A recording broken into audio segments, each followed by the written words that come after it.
What's up, guys? Welcome to another trade breakdown video. As the 2024 NHL entry draft approaches in a couple of hours, a lot of trades are happening. A lot of teams are clearing up cap space. A lot of teams are trying to move up in the draft, which we saw already with teams like the San Jose Sharks moving up, the Montreal Canadiens moving up, and a lot of players are cleaning up, their room, and in terms of their office and in terms of their locker room. And one of those teams are the Calgary Flames. They traded um, Andrew Mangiapane to the Washington Capitals, and it seems like Washington is still going strong. They want to be competitive as long as Alexander Ovechkin is on this team. They squeaked into the playoffs this this year, getting swept unfortunately. But when you have Nicholas Backstrom, that's probably never going to play a game again, and he's on LTIR. You trade Evgeny Kuznetsov, who did very well at the Carolina Hurricanes, and he needed to change of scenery. Well, if you want to stay competitive, as long as Ovi's playing, you're going to have to get some caliber players. So they take on Pierre-Luc Dubois, which we talked about in another video that Luca was graciously able to cover. And it's a high risk, high rewards type of deal. But now they do the same with Andrew Mangiapane. So Andrew Mangiapane was, a top six forward for the Calgary Flames for a very long time. He's still under the age of 30 years old, so he's not that old. Same thing with Pierre-Luc Dubois. But these are two players that the Capitals are hoping regain form and possibly even explode, so they are worth their contracts, because as of right now both players are on quote unquote bad contracts. So they trade away a 2025 second round pick to the Calgary Flames, who look like they are just continuously dealing out players. And there's rumors that Nazem Kadri is a player that they're willing to move, but we'll see what happens there, because it was confirmed also that Nazem Kadri loves playing in Calgary. He chose to sign there.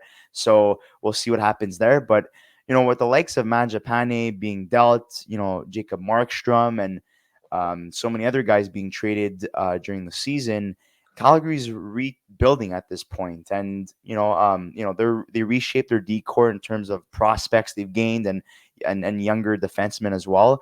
But I think this is a very good move for both teams. Had you trade Mangiapane when he was playing, his best hockey a couple of years ago, I think you could have fetched the first round pick.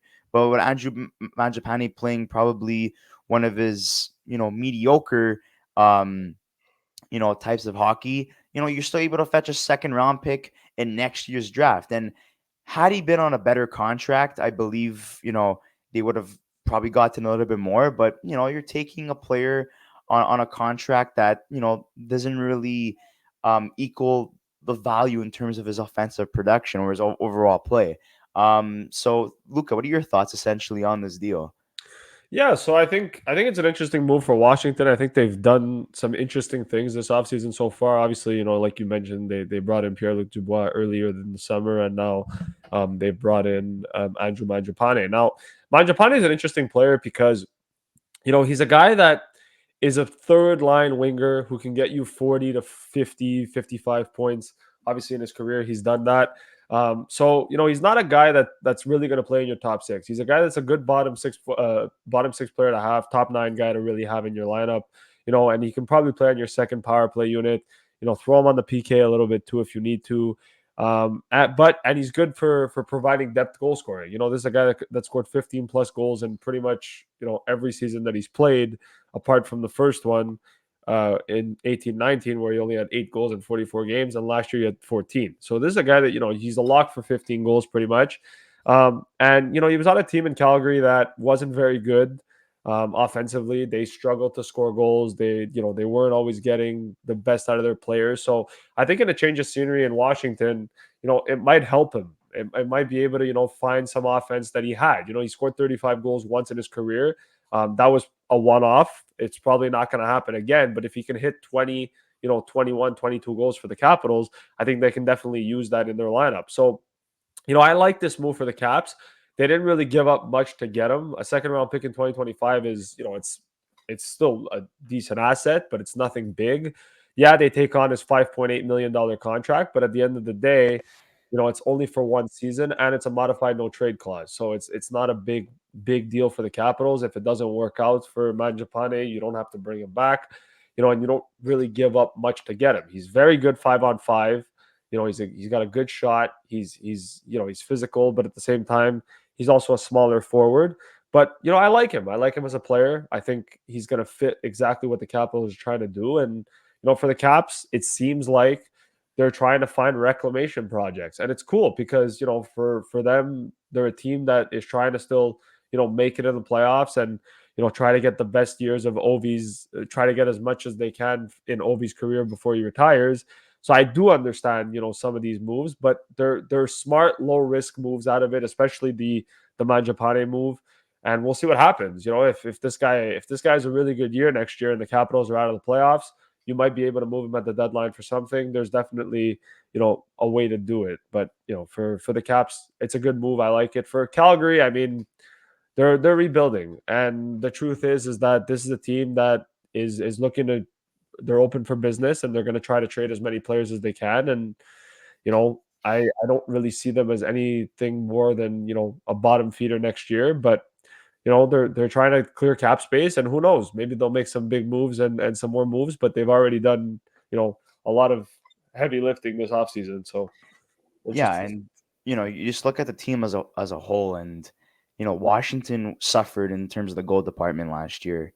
And especially when Ovi was not playing, the way he was supposed to. The way that we're usually, seeing Alexander Ovechkin being, a 40, 50, maybe even plus 50 goal scorer. Last year was arguably his worst season in his career. So, um, Connor McMichael stepped up. Dylan Strome solidified himself as the first line center. Hendrix Lapierre made the team full time. They have Sonny Milano, who, started off, not even being on a contract a couple years ago, being a PTO, and then they signed him to a contract. Um, and TG Oshi's getting up there in age. He hasn't been playing great. A lot of injuries to him as well. Tom Wilson, pretty monstrous contract that I don't think is really going to pan out.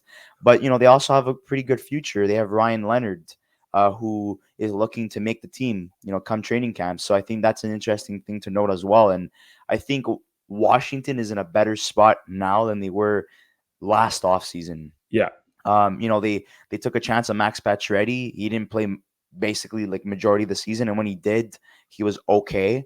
And it's hard, recovering from an Achilles injury that he tore, I think, twice in the span of like 2 years. So that was tough. You had Evgeny Kuznetsov, who was always a continuous problem. When he got sent down to the Hershey Bears, so he's out of the way. Anthony Mantha finally found some worth and helped him gain some assets. And now it seems like they're taking a chance on Mangiapane and Dubois. And it's funny because, they get rid of one Quebecois and they bring in another, and they get rid of one Italian and Pacioretty, and now they have Mangiapane. So it's like, there's a demographic that they're trying to fill out. But I do believe that Washington is going to be a team that we should definitely keep our eyes on. I don't think we should count them out. There's a lot of question marks in terms of how these two players are going to adjust to the system. How can Charlie Lindgren do as a starting goaltender since Darcy Kemper is out? A lot of question marks for this team, but definitely a team that is looking to make more deals. They've been very active, according to many reports. And so far, I think they're 2 for 2 in terms of their trades. I think they put themselves in a very good position offensively. We'll see what they do with their goalie situation, if they're going to bring somebody in to help up Charlie Lindgren, or maybe he is the guy. And let's see if maybe they upgraded their defensive situation. And Yeah. well, obviously with their draft pick as well, that could be a key, asset to them as well, depending who slides to them. But it is important to note that Mangiapane will be a UFA after the season. He's getting paid $5.8 million.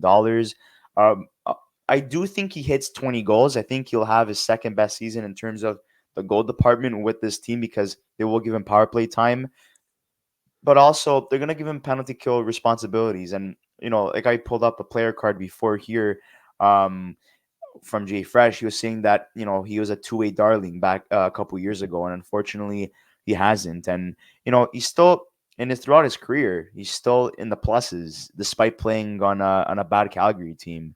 So that's very impressive to take note of as well. But from his best season back in 2021, 2022, he's clearly regressed, and you could either blame that on the Kachuk, Goudreau, and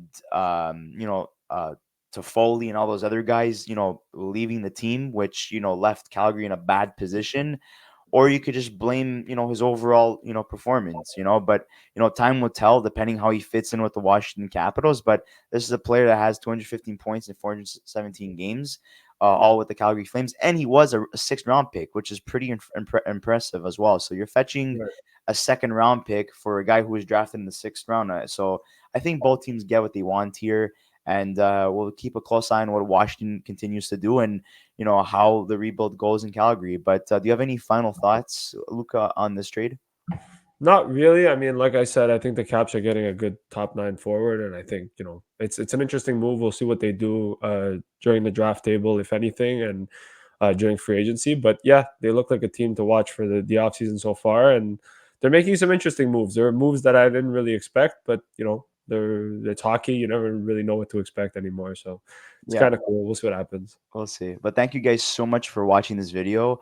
Make sure to like, subscribe to our channel. We have a lot of other trade breakdown videos that we've done in the past 2 weeks. And yeah, we'll obviously look out for tonight's draft, and make sure to check out our final mock draft that we posted as well. And we'll talk soon, guys. There's a lot of activity that's going on behind closed doors, and we're going to be very excited to cover whatever happens in future videos. So thank you so much, guys, for watching, and we'll see you soon. Enjoy tonight's draft.